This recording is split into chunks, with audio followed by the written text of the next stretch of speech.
Hey everybody, Jeff Welch with Think Systems again.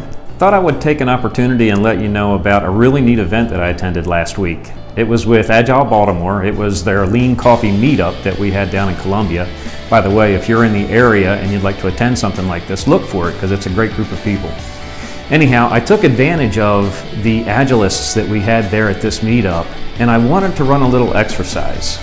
We took a look at a personality profile that we developed once upon a time for project managers. This profile has been evolving over the past maybe 5 years, and it's very accurate. We think that it really accurately describes what a project manager needs to be. And let me break it down for you real quick so you can see what you're looking at. What we're looking at is this blue diamond shape because that's the personality profile. Now for a project manager, if you notice on the top, we're pretty high. This is actually the relator axis. This is where leadership comes into play. This is your ability to drive and focus a team, make them reach their goals. And on this axis, which isn't so far over, it's the integrator axis. Typically you would see like engineers pretty strong in this area. On project managers, they don't need to be so creative. They don't need to find creative solutions. They own the process. They have to rely on the fulfillment team to actually be creative and tell them how they're going to reach their goals for development of software or other products. Down here on the bottom, we have the relator axis. This is your ability to pay attention to relationships. For a project manager, they need to have that skill set, but they don't need to be really hard over, worried about every relationship. Now, if you look at the project manager operator axis, this is where we're hard over. We need project managers to be incredibly detail-oriented, really pay attention to the operational details of everything that's going on around them. So what you end up with is a blue diamond that looks like this.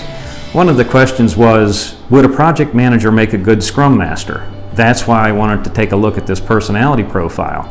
So we had the Agilists at the last coffee meetup, and we rated all the different personalities that were going to be sought for in the ideal Scrum Master. So as a group, after we compared what we thought would be valuable on each of these axes, we ended up with a shape like this. So let's just review it really quickly. On the operator axis, a Scrum Master needs to be fairly accomplished.